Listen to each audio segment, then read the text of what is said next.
te sale? Está montado.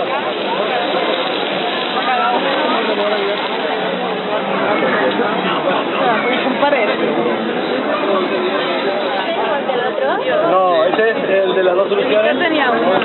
Es uno de estos y uno de estos, mira. Esto es lógico. ¿Qué te sale? Estiguem esperant que Andrea acabe de pixar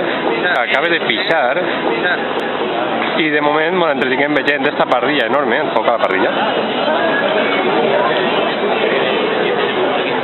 perquè gira i mirem com gira i així perquè amb el temps esperant-la.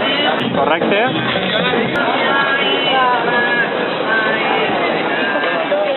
¿El otro?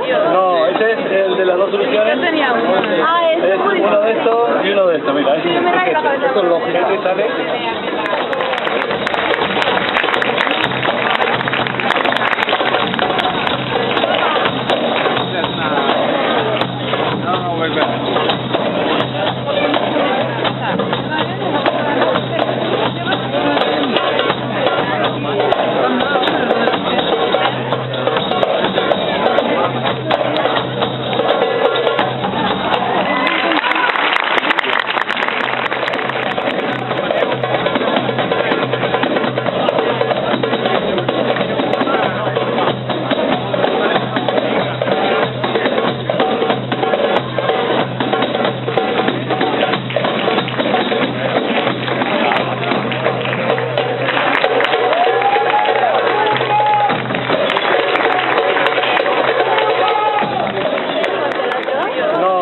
El de las dos soluciones. Es uno de estos y uno de estos, mira. Esto es lógico. ¿Qué te sale?